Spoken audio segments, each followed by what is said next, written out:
வளர்ந்து வரும் நமது நாட்டின் முக்கிய உழைப்பாளியான நமது குடிகார சங்க தலைவரான கட்டிங்கை பேச அழைக்கிறோம்.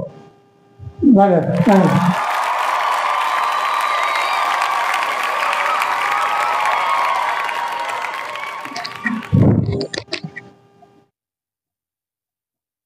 எனது உயிரினும் மேலான சரக்கு சான்றோருக்கு வணக்கம். சுயநலம் என்று சொன்னார்களே, அவர்களை பார்த்து நான் கேட்கிறேன், எது சுயநலம்? எது சுயநலம்? உழைத்து சம்பாதித்து தன் குடும்பத்திற்கு மட்டும் செலவு செய்யும் நீங்கள் சுயநலவாதிகளா?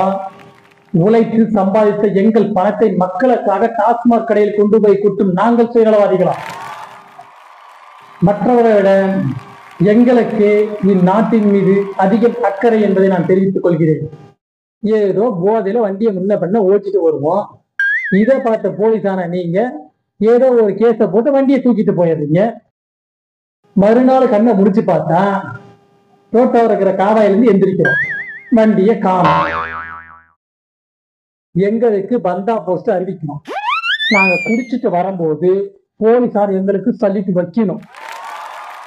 அரசு மீது அக்கறை இருக்கும் எங்களுக்கு இந்த மரியாதை கூட இல்லை என்றால் அரசுக்கு எங்களிடம் வரும் வருமானத்தை நிறுத்துவோம்.